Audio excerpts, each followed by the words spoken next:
Okay, we're nearly there. I didn't film most of it, putting it all back together. Just getting the angle right was never going to work. But anyway, gearbox is on after a bit of a battle. All the bell housing bolts and so on are all back on.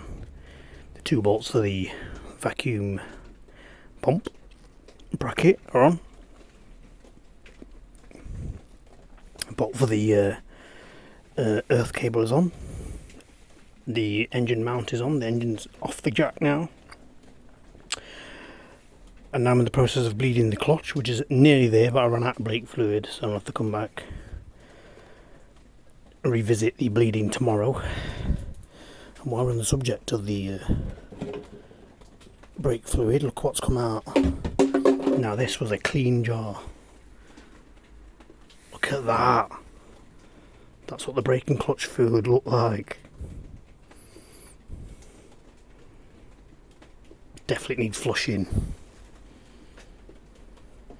And that was a brand spanking clean jar. That's mad. So I'm going to have to dispose of that. So once I've bled the clutch, we need to put everything back together. Drive shaft, wishbone on that side, and then on this side, hub, shocker, top mount, wishbone. Bolt the subframe back up. So we're nearly there now, nearly finished. I think I'm going to finish the clutch bleeding once I got the car back on the floor on its wheels. I think the fact that it's elevated might be affecting why it's not bleeding as quick.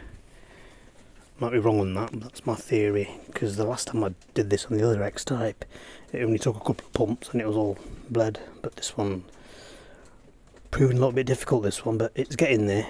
The clutch pedal is starting to get a bit harder, so but I think the fact that it's elevated up that way won't help matters. So best thing to do really then in that situation is tomorrow I'm going to go over it again, just make sure everything's back in its place and rebuild all this back up,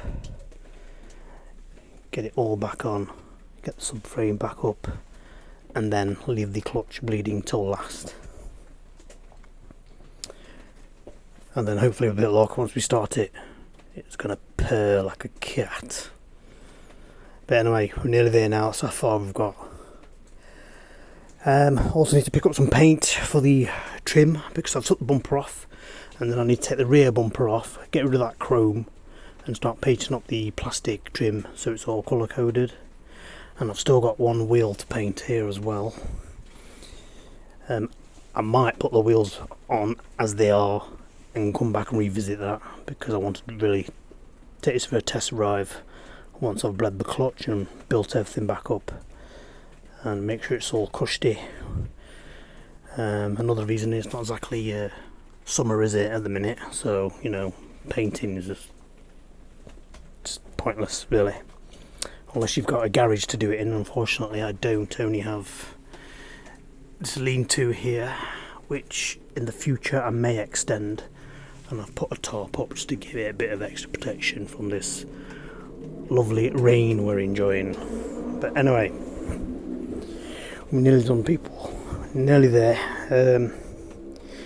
So once all that's done, colour coded, wheels on, you take the rear bumper off, colour code this trim on that one. Once that's done, then all that's left is to sort the mirrors out, because they're seized, but I'm going to leave those for the moment, I think. And then we need to look to get the subframe welded. That's the big one, but I'm going to leave that till last. So thanks for watching, and hope you enjoy this video, and be sure to come back for the next one in a bit.